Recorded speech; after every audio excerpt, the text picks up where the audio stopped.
taking a break between workouts. Just finished rowing up to my elliptical next. How is the Electoral College in the United States of America racist? Well, as we can see, it is not racist towards African Americans, it is not racist towards Asian Americans, and it is not racist towards white women.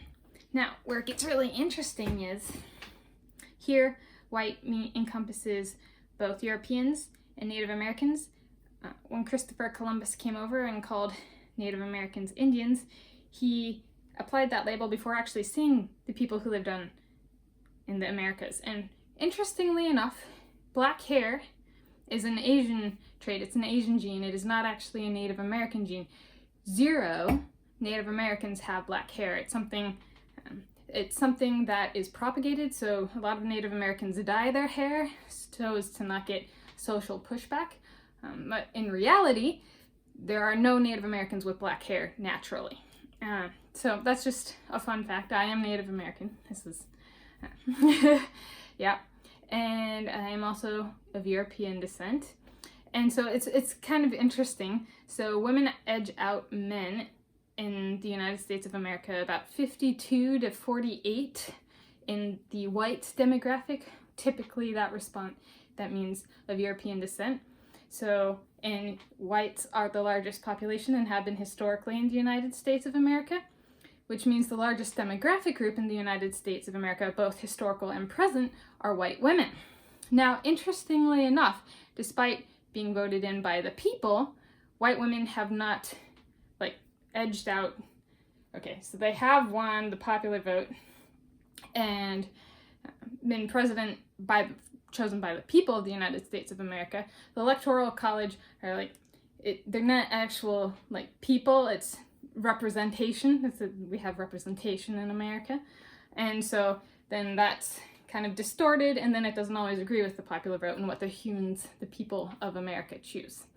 So, and we have seen that the largest demographic group in the United States of America, white women, are the single most historically underrepresented and currently underrepresented racial, and if you believe in, I don't remember the term, if you believe in race and gender or biological sex combinations, white women in politics are the single most underrepresented on the national level, the federal level. There's not been a single white woman voted in by the Electoral College to the presidency or the vice presidency. There have been white men, African American men, African American women, and Asian American women. So that means that the Electoral College, oddly enough, is most racist towards white women. It's not sexist because an African American and Asian American woman has made it in, but it is in fact racist towards the large demographic group. And so that's very interesting because there are a lot of racial and ethnic minorities. Good to remember that the term minority is actually a mathematical term, so it just means not the major composition.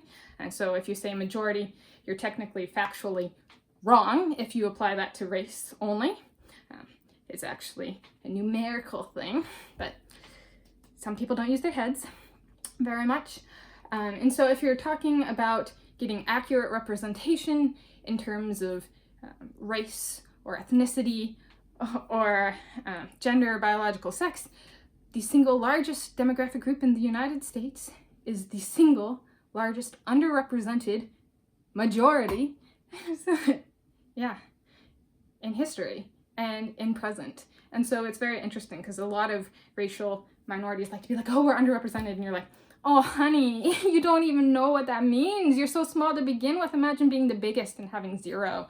But they can't fathom that. It's hard when you're already overrepresented. So what ends up happening is a lot of racial and ethnic minorities end up getting overrepresented, and then the single largest racial / gender demographic gets drastically underrepresented with 0 representation. So it's slightly comical how wrong and how much, and it's by no means not everybody who's a racial and ethnic minority does that, but the number of people who do it becomes comical because you're just like, you're lying and we can look in history and we have proof that you're lying. And so it's just very interesting because eventually what goes around comes around.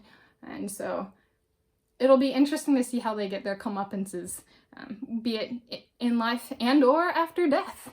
That's very grave. That's how genocide starts, is oppression of the majority. So let's hope it doesn't go there. That's when the minorities get killed off in mass. It's like huge massacres, like millions of people will be killed due to the gross underrepresentation of the majority. So let's hope it doesn't go there. Like, cross your fingers, both fingers, and hope it doesn't go there.